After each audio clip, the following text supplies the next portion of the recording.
উপস্থিত শহরের নামী সেলিব্রিটিদের আমার আমন্ত্রণ গ্রহণের জন্য অনেক ধন্যবাদ জানাই। ভোট গণনা চলছে, আপনারা জানেন। এই মুহূর্তে মিস্টার তিরুপতির পার্টি অনেক কেন্দ্রে কিন্তু বেশ ভালো রকম লিড করছেন। And the pride of Tamil Nadu mister সুন্দর রামাস্বামী আমাদের মধ্যে উপস্থিত হয়েছেন। ইনফ্যাক্ট তিনি ভোটাধিকারের জন্য আদালতের দ্বারস্থ হয়েছিলেন। আমার কথায় কেউ কিছু মনে করবেন না, এখানে সবাই কর্তব্যে ব্যস্ত, কিন্তু আসলে যে কর্তব্যের পেছনে কি আছে সেটা একটু ঘুরিয়ে দেখলেই বোঝা যাবে। সবকিছুর পেছনে একটাই উদ্দেশ্য, মানি। আরে এই যে ছেলেটা আমাদের ইউনিভার্সিটির ব্রাইট স্কলার, ওর এই ব্রাইট রেজাল্টের উদ্দেশ্যটা কি? অনেক বেশি টাকা রোজগার করা। আমি যেমন রাজনীতিতেই ব্যস্ত থাকি, তাই না? আবার এদিকে গভর্নমেন্ট দেখো ট্যাক্স বসিয়ে টাকা রোজগার করছে। তুমি তুমি এই যে আমেরিকায় গিয়ে বসে আছো, আয় করবে বলেই তো দেশ ছেড়ে বিদেশে বসে আছো। আর আমাদের মতো রাজনীতিবিদরা সংসারের সবকিছু ছেড়ে আমরা এর পেছনেই তো পড়ে আছি। ছেলে মেয়েদের খাবার জোগাড় করতে হয় তো পার ডে, আমরা রোজগার করবো কোথা থেকে? তো রাজনীতি থেকেই রোজগার করলে ভুলটা কোথায়? এটাই তো আমাদের ট্যালেন্ট, তাই না? এক্সকিউজ মি, এইরকম একটা জায়গায় আসার জন্য টাকা পয়সার দরকার, যেটা আপনি বললেন সেটা ভুল, একদম ভুল। এইখানে আসার কারণ হলো জনগণ, পিপলস সাপোর্ট, ইউনো। যেমন চ্যানেলের দরকার ভিউয়ার্স, বিজনেসম্যানের দরকার কাস্টমার, কারখানার দরকার শ্রমিক, ফ্লাইটের দরকার প্যাসেঞ্জার। তাই সফল হওয়ার জন্য দরকার জনগণ, পিপল।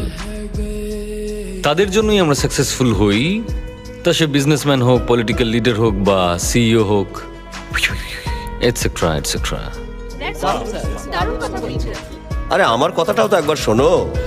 এখানে তো পাবলিকের কথাই বলা হচ্ছে, বা কাস্টমার, দুটোই তো একই। দুজনেই তো সার্ভিস পেলে খুশি হয়, তাই না?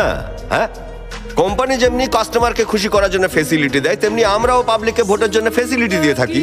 অথচ আমরা কোনো ভুল করেছি কি তৎক্ষণাৎ টিভিতে দেখাতে থাকে, এই করেছে ওই করেছে। তারা সব সময় শুধু এটাই দেখায়।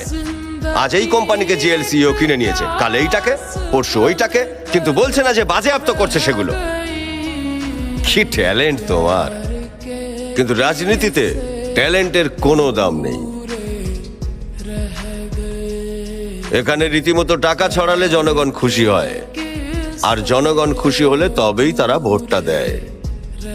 আমি তোমাকে চ্যালেঞ্জ করছি, তুমি যদি একটা ভোটও পাও, আমার ভোটটাও তোমায় দেব।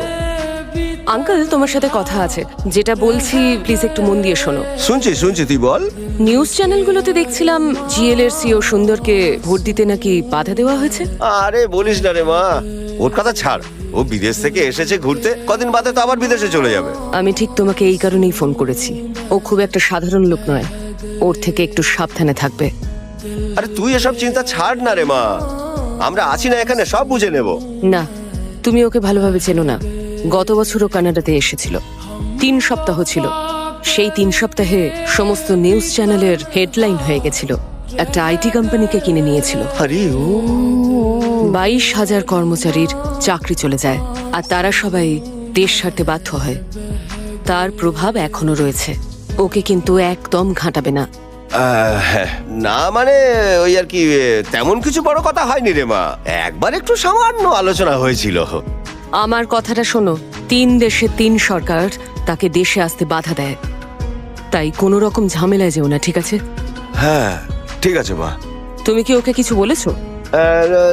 না না না না না, সেরকম কোনো তর্ক করিনি। আর একটা কথা, ভারত ছেড়ে চলে যেতে চাইলে ওকে কোনো রকম বাধা দিও না। Bye uncle. হ্যাঁ বাই মা।